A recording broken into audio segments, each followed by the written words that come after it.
Now it's time for us to do our discussions, and we'll be joined by Richard Nyama. He's a member of the MPP, and also with the NDC is Bismarck Awobiaite. And thanks for joining me. Thank you. He's also a chartered accountant. Can I say that? That's great. And we have to do the discussions. But we know that the Vice President of the Republic of Ghana, Dr. Bawumia, has been speaking about some financial expenditures that he's not being happy about. I don't know whether you witnessed that. No. Okay, let's just apprise him of some of the things that the Vice President said. So we'll play that, and then Mr. Bismarck will have a gist of what the Vice President said. In the management of any economy, there is nothing that can beat the integrity of your economic data, because it's with data that you plan. If you don't have data, you have major problems. And this is why we really need to emphasize the integrity of data. In preparing for this year's budget, for example, we have been very surprised by the fiscal data, the data on our expenditures and on our revenues. As we interrogated the data to see exactly why our public finances are in the state they are, we find out that there's 7 billion Ghana cedis of expenditures that have not been disclosed. And I'm talking 7 billion for ending the year 2016. And these come from 2014, 2015, 2016. So where have they been hiding all these years? And how are you supposed to manage an economy with faulty data? And so we have to emphasize that, getting the data right is really very key, because it throws the entire budget into disarray, because you are going into 2017 and suddenly you are told, by the way, there's 7 billion that you have to pay next year that you didn't anticipate. This is the reality. Can you believe in Ghana we're building a house to house our Vice President, and this house is supposed to cost $13.9 million. $13.9 million. I mean, what sort of a house is this supposed to be? I mean, is the gate made of gold, the pavement of gold, the blocks of gold? A house in Ghana for $13.9 million. I couldn't believe it. How many boreholes could we have done? But yes, this, of course, I'm 100% sure it didn't go through competitive tender. Otherwise, we would have known about it. It was most likely sole sourced. And there it stands, uncompleted at the moment. But this is just an example of many, many, many contracts that we don't have value for money for.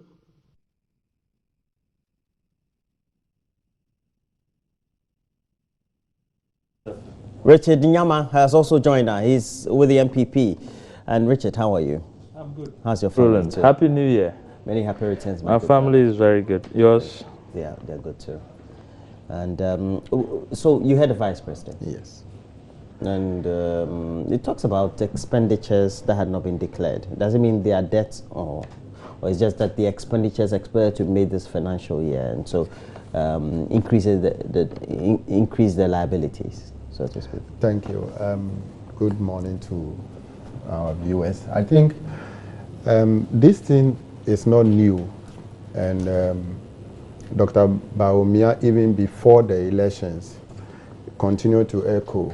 You have obtained a loan of a debt of about this much, and only this few can be, assessed. Meaning that He claimed we have obtained loans here and there for project that does not exist. So where is the money? That is the question he continued to ask during the election. Now he's still asking the same questions. Now you are in government and you are still asking those questions. There is no way 7 billion Ghana cedis will not be found in our budget line or in our expenditure as a country. The basic thing is that we all know that we've come out with a sophisticated software, which as an MBA student, I use as a case study, Give Me system, where all our expenditure or budget expenses or procurement issues, when we want to make payments for procurement, it has to go through a system that we are trying to take away the human interface to ensure that corruption is reduced to the minimum. That is where some of these agencies, their expenditures are channeled through. So currently, the Give Me system is still there at the Controller and Accountant General's department. So if Dr. Bawumia have any difficulty identifying some expenditure in terms of project that probably he think we have done, the Give Me system should be assessed. He is aware of this, but he decided not to go and interrogate the Give Me system or find out from the ministry, because apart from the minister who is gone, the other director, the budget director is there, and they will be able to provide him with the correct data. You don't think he's done the needed consultations? He has not. He has not. And even the platform he was asking those questions were misplaced priority. You were in a corporate governance roundtable discussion. Roundtable discussion. And these are the questions you are asking without facts. Now the fact has been laid bare. The Deputy Minister, Ms. Hatu Forson, explained to him that these are the areas where that 7 billion can be found. He should go. If he could not, then he should come back and ask the questions again. But he should stop making, I can see he's still in the campaign mood. Because he's still in the campaign. Why is he in the campaign mood? Secondly, you remember he mentioned 13.9 million US dollar vice president residential accommodation, which is not the case. The fact and the consultant working on the contract is 5.9 million. So where from the 13.9 million, Dr. Bawumia? That is the question many Ghanaians are asking, that now you should talk with facts. Before you come, IOCO is there. They help us investigate financial malfeasance. So if you have any challenge with your residential accommodation, now he confirmed that there is a residential accommodation for Vice President Bay built. But when he came, immediately they are swearing in, he confirmed by the narrative from his supporters that he has no place to sleep and other things. Now he confirming to Ghanaians that his premises or his residential building is being built at 13.9 million. I see those things as not being, he's not being fair to Ghanaians. Now he's in the seat, and as a finance person like him, we don't talk much. Sometimes before you make a point, it must go beyond reasonable doubt that no person can have queries to what you say as a finance person. Other than that, your integrity is being dwindled. And I'm advising Dr. Bawumia. I respect him. He has been a governor of Bank of Ghana. And deputy governor. And he understands how these things work. So I don't see the reason why after campaigning he will stay. After all, the transition team is still working. So if 7 billion could not be traced, what is the problem? He's in a position to write to the transition team through the for the minister, Setekpe or Hatu Forson, to come and respond to why the 7 billion is missing. You didn't do that. Even your own residential that is being built. If you it's not his own. The contract was given by the NDC. No, we are building for vice president. When for a vice president? Yeah, could be any vice president. He is a vice president. Okay. So we are assuming that he will occupy that premises very soon. So he should take time to look at the facts those that are not, that are chaff, he should separate them from the truth. And always he should be truthful. Because now that he has been exposed, Ghanaians will not take him serious. And he's our vice president. Why is he exposed? By the press conference by Mr. Coffers. We've now directed him where the 7 billion can be found. And he should go and trace it and come back and tell Ghanaians that, oh, my people, I said this on this platform. I think the realities are this. Richard. Roland, let me say good morning to you. Viewers. Morning to you too. Dr. Bawumia is one person who, up to date, when he says something, at the end of the day, it comes to pass. I don't remember any instance he's put out a statement and there's contrary evidence to it. Most of the time, you get these initial noises coming in. It's not true, it's not that, it's not that. And then when he begins to put the facts out, you have people's mouths running in different directions. Now, on the issue of the budget gap, there's been a transition period. Within that period and then within the team, both governments sat down and discussed both our income and expenditures, whatever over the period has been incurred by government. Okay. For me, that is the right forum for all the information, relevant information, to be captured.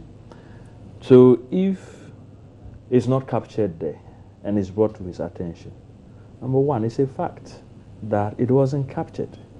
And so 7 billion is missing. That's outstanding. Yes. Now, if you come and you are explaining that go to this source and go to that source and go to that source, why didn't you put it in the handing over note so that from the beginning we would not have... I think that's a complaint of Dr. Bawumia. And the point, yes. It was not disclosed. There's nothing, it wasn't disclosed. So what are you hiding? And you know what? It's the stock in trade of this government. If you remember, in 2012, we overran the budget of this country.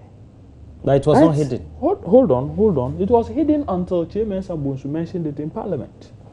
The government will not agree. And a chunk of it was at the presidency. Over 600 million Ghana cedis just at this presidency. It was when the issue was being debated that all sort of explanations came. And so for me, Roland, let's be patient. I'm sure at the end of the day, Atuforsen has responded. There will obviously be a response. The facts and the figures will come out.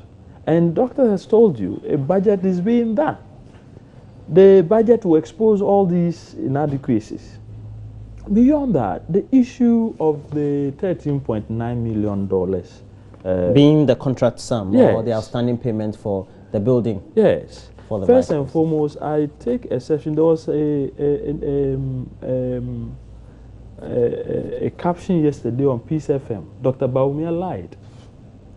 And I read through the story. They did not adduce any evidence to the lie. You mean they are online? Yes, they are online. Perhaps they may have picked it from another They source. didn't pick it from anyone. They didn't. They were. Were they attributing or quoting an NDC person? No.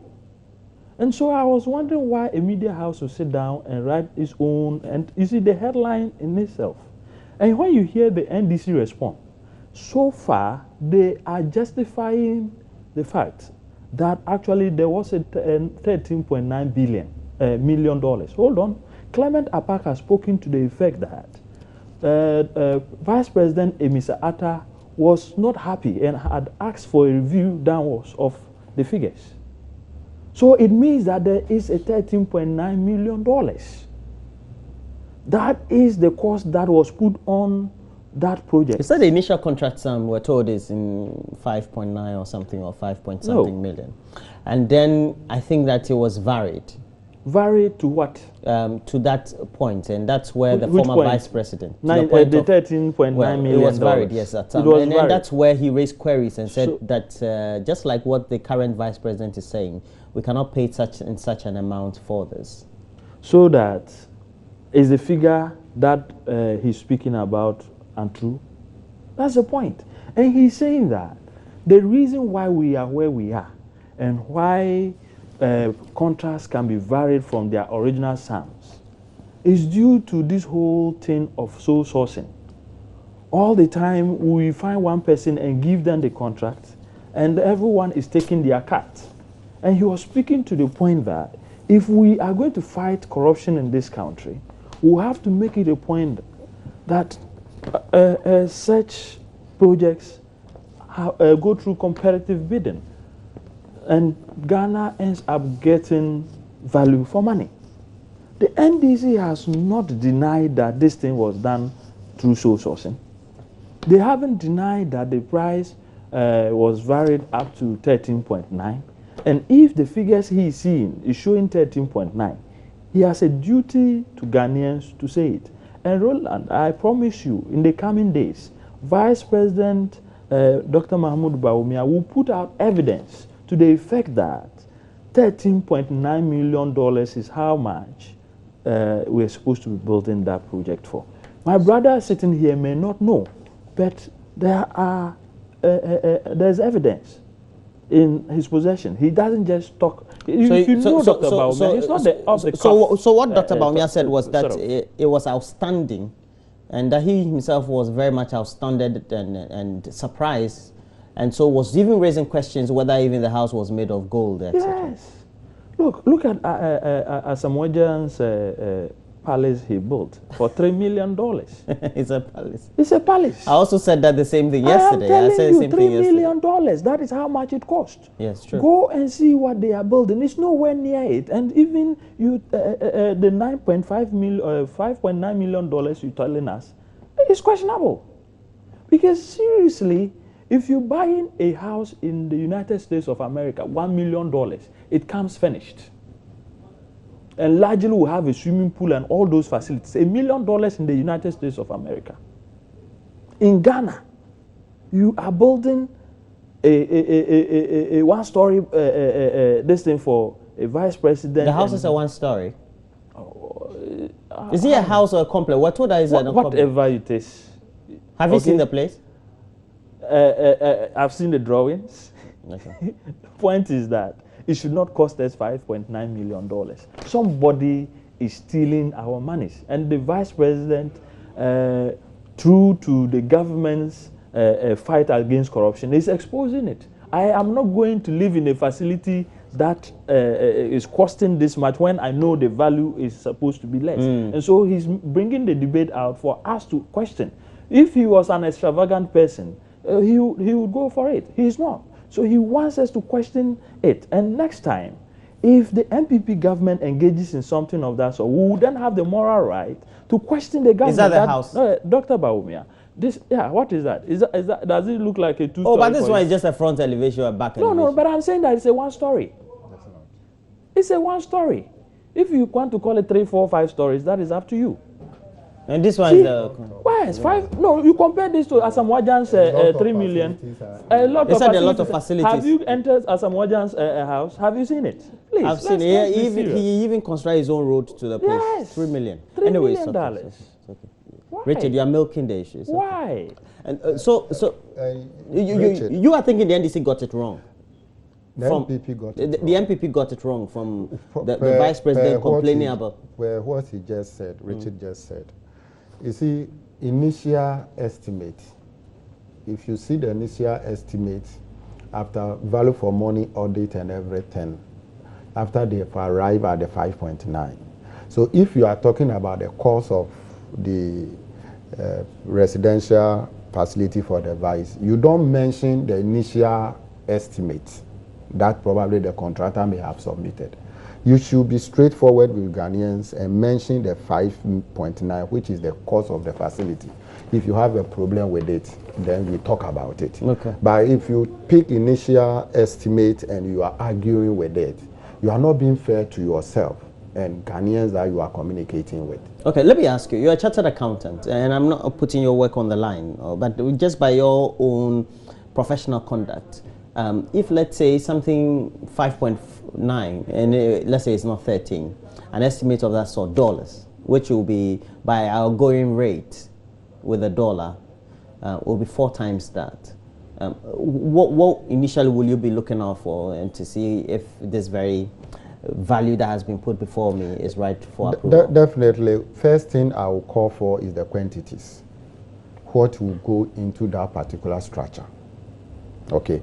This building can be built by block. Somebody will use concrete.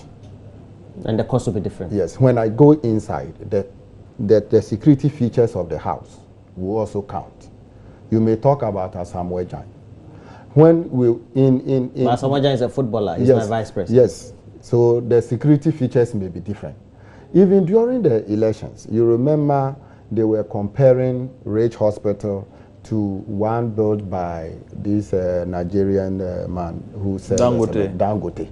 You understand? Which cost him 12 million or so. They said 10 million or so. 12 million. But when you see Dangote's sort of build, it's like a 6 classroom block. You understand? On the floor, 6 classroom block going. You see the facilities inside. That's just yes. You're whittling down the argument. Okay. So when you are comparing that particular structure to Rage and the kind of facilities. The Rage cost us how much? I can't tell you. 250 million US dollars. Oh, I thought 100. But they forgot to tell Ghanaians that it's the first phase. We have 2 phases. The first phase has been done. They will break the other facility. It's expansion. Please, they will be breaking. It's a new facility. They will be demolishing it's the old structure on the one opposite this one. They will build. It's also part of this cost. You see, NPP are failing. Me as a finance person, when you have old structure like this and you are breaking it down, removing debris, go and dump it somewhere, come and do a new structure. It's expensive than going to start work on the bare land. These things we have to understand, and they understood the position. But because of politics, I want our system now to be, the discussion to be devoid of any... It should be sanitized. Yes, so that we face the realities. You have told Ghanaians what you can do. Dr. Bawumia is still a finance person. He understood how this economy is being run by former President Mahama. But you stood on platforms and you promise and you know the realities. Now he's facing the realities. He should keep quiet and tell Ghanaians the realities. If we will sympathize with him, we'll go ahead. If we think he has been he's not fair to Ghanaians, 4 years time, Richard, Ghanaians will the vice president, according to the NEC, is just buying time. He's making up excuses for promises that him and his flag and his flag bearer, who is our president, will not be able to fulfill. Roland, was there sole sourcing for the building? Going by all information, yes. Yes. Okay. Has it been estimated at $13.9 million? Yes. So whether it's now being built at a quarter of it, was 13.9 agreed with the contractor? That is what you have to ask him. No. So how can the contractor or the documentation and the evidence we have? Because the vice president said that a bill has been brought before him. We have evidence of $13.9 million, and I'm saying this. That is going to pay. Please. That's why he's questioning, thinking that why should I go and pay that he has been given the evidence. This property is being put up at the cost of $13.9 million US. And at the appropriate forum with the US embassy discussing anti-corruption and how to improve governance, he was questioning these things. These are things that have come to my knowledge. And in Ghana, we are putting up a property at $13.9 million. I'm saying that the cause of that thing is the fact that we're doing sole sourcing. It became a policy within the NDC government that everything, including the purchase of chalk, had to go through sole sourcing. And so you had people without the requisite qualification taking up these things and making huge sums of money on the back of Ghanaians. It is not the way to go. Dr. Bawumia is putting his reputation on the line by exposing this so that next time Roland, when you hear that something of that sort is being done in the NPP, you can question him. Please, it is not right. But the NDC says, get on with it, work. Be patient. Oh, so Ghanaians are not interested in knowing how much of their money is being wasted? I'm saying that if you see Asamoah Gyan's house, this is chicken feed. It's $3 million. So even let's take your $5.9 million. Richard, what exactly are you putting inside Richard, you've made that point. We're told that people have gone, armed soldiers have gone to the house of is it the national organizer of the NDC, Kofi Adam, to seize his vehicles. 5 vehicles. Why? Roland, well, according to the latest now, he's been giving back the vehicles. Apparently, Kofi Adams is my neighbor. It's just a couple of houses. Committee 25, yeah? Yes. Is it Committee 25? Gulf City. Okay. It's just a couple of houses between us. So you gave the direction. You think so? Oh, no, I think Kofi Adams is known. I think we all live in those enclaves. It's being mischievous. No, we all live in those enclaves with Richard and the rest. Roland, Harry and... from the narratives I've heard so far, I think some people probably took the law into their own hands and did what they did. I hear it was not officially sanctioned. Yes, and I hear there are going to be sanctions. Well, they went with armed soldiers. Going with armed soldiers in Ghana, how difficult is it to get uniforms to wear? In any case, even if they were armed soldiers, I'm saying that I'm gathering that sanctions would we meted out to those who led that and executed it. But for me, there is a problem that has to be properly addressed. We have a transition law now that deals with these things, but I think the law is not far-reaching and it's not helping us. We have nicely crafted a law that will see a smooth transition. But the transition is not the government moving out and another coming in. It has to do with parastatals, state agencies and boards, district assemblies, all government agencies and all those things. Now, all these institutions, one way or the other, have movable and immovable properties. I thought that was why we had the Administrator General given a particular job. What I expected the law to have done was to empower the Administrator General to ensure that if he identifies all the properties of the state, and they are, for instance, movable properties, cars, he gives you, the holder of those properties in trust of the state, a period within which to return them. So if, for instance, you are under the Ministry of Finance, you have an agency under the Ministry of Finance, he could give you that within the next 1 week. Please come and park all the vehicles in your possession at this particular point, where it will go for inspection, and then we'll guarantee, okay, all this has been done. And by the time the government takes over, we can accurately account for what belongs to the state having come back to them. Because whether we like it or not, people will have to work for the state, and they will need these things to do the work. But when there is a change of government, necessarily those properties will also have to move to the next person. How do we ensure a smooth running? Now, the Administrator General has been left alone, empty. He didn't even have an office, and then he didn't have a computer, was using, if you heard the story, transportation was a difficulty for him. I think it's one institution that we should resource well and give some powers legally to confiscate or collect these things, so that we remove... But you're not by any way saying that Kofi Adams' vehicles belong to the state? No. For me, it's just a point to me, based on other related... Yes, because of the failure, this whole issue of seizing toilets and all those things, when all those things are identified, we can easily have security deployed to those places. How are the policemen supposed to go around and take care of state property when they don't even know the locations? But when all these things are properly done and documented, when there is coming to be a takeover, we can properly instruct the policemen that you go here, you go here, you go here, so that we don't have foot soldiers and other people going on rampage. Yeah. But the Kofi Adams aspect is regrettable, and I'm sure at the appropriate time,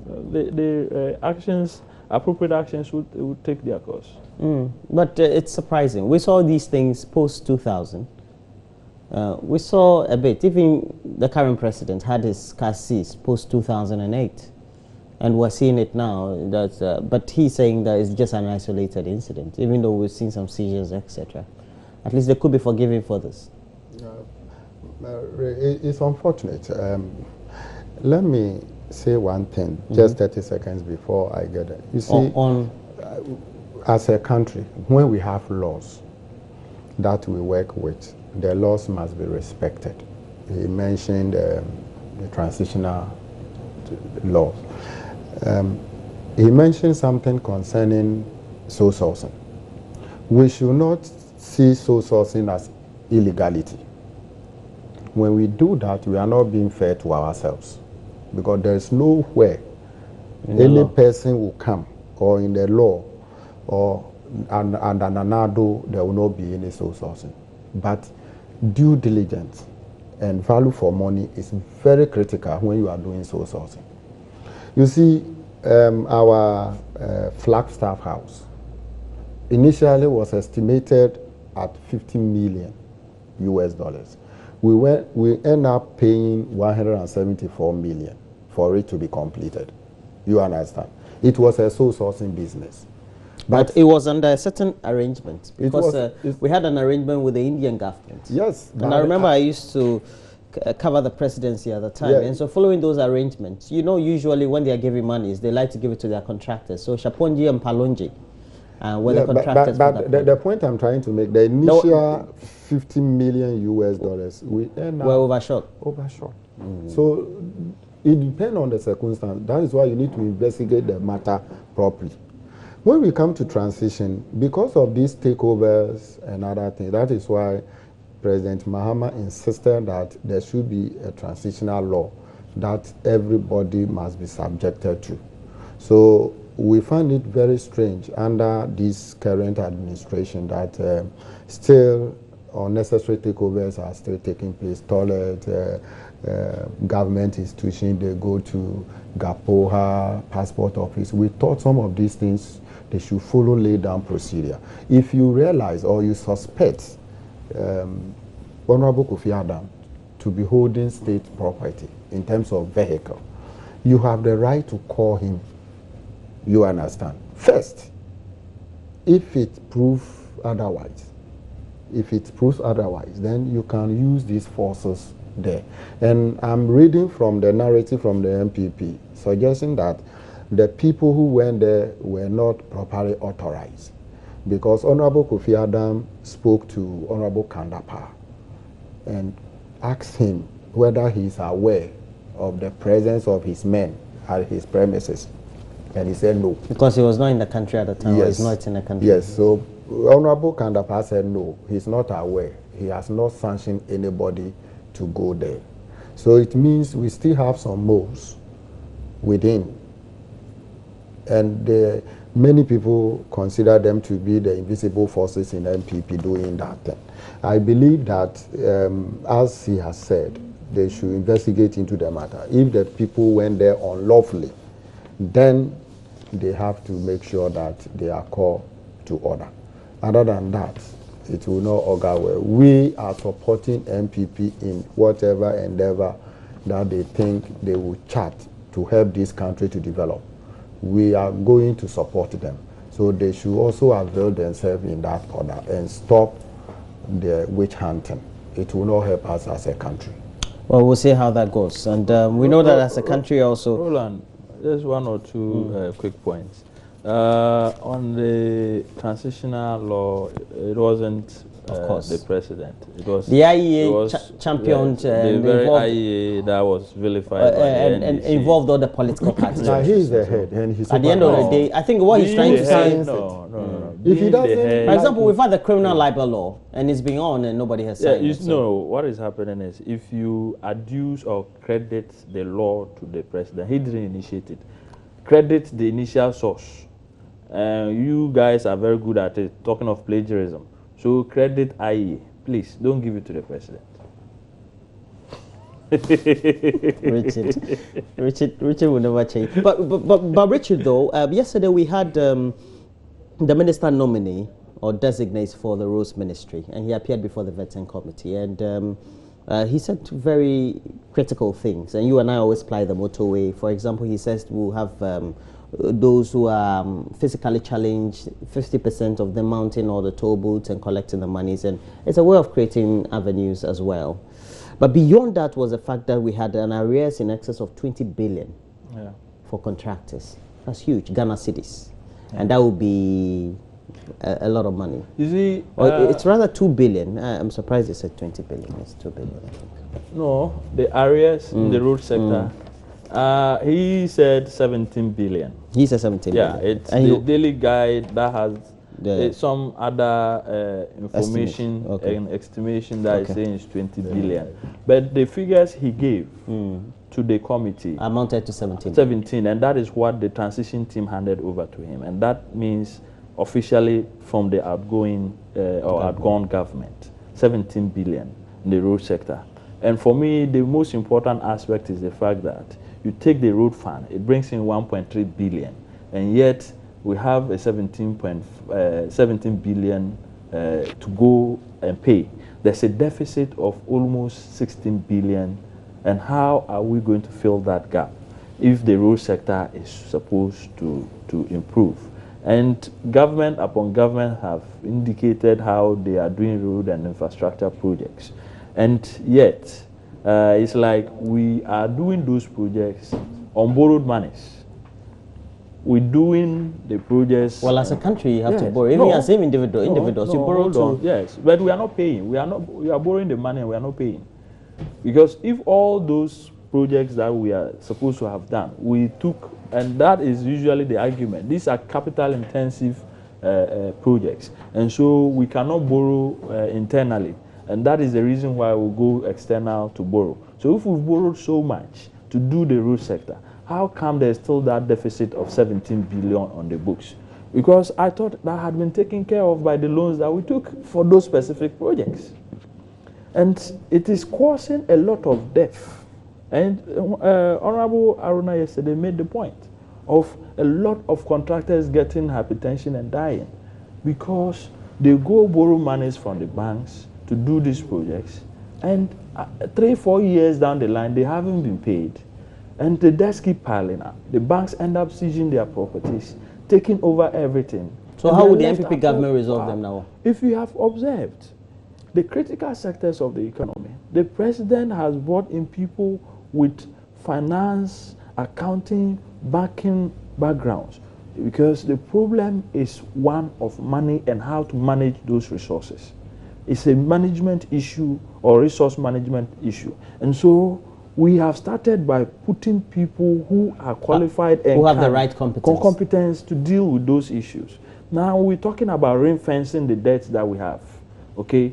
Renegotiating them to give us some 10-15 year period to pay them, and then ensure that the agencies can now, on their own goodwill and on their own good books, start afresh, free them of the government's debt so that they can go on. So ECG, for instance, VRA and all those things, we are looking at refinancing them, spending 15 years to pay that. And then in the process, we would get enough money to pay gradually, because the interest payments are too much, 7 billion. My time is up. We can't. My time is. I wanted you to make a comment on this, but if you can just use only 2 minutes, at least Derek Okosam can. Thank you. I think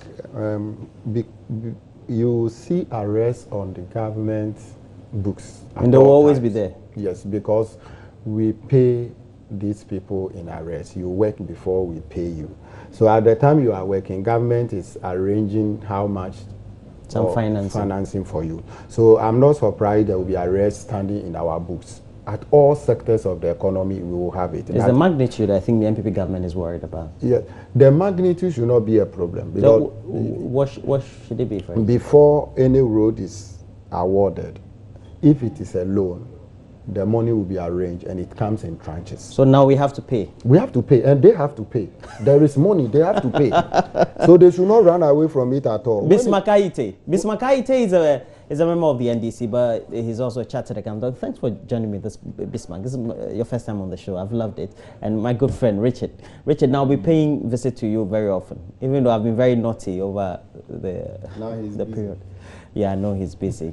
And Richard Nyama is also a member of the NDC. And you guys, you spell my name wrongly. There is one M. Yes, it's true. I should have corrected that earlier. And that'll be it. But we're talking the SDF. That's a social development fund. And we've had one phase just ended, and we have a next phase about to begin. In all, we've found over 40,000 small and medium-scale enterprises benefiting, employing thousands of people. What does it mean? The second phase, what should also be the outlook? We'll be talking about all that next. But don't also forget, we have a conversation with our sports panelists and analysts on the Black Stars. I don't think they'll qualify to the finals, but if they do, why not? And we'll enjoy. But in the meantime, we're talking SDF next.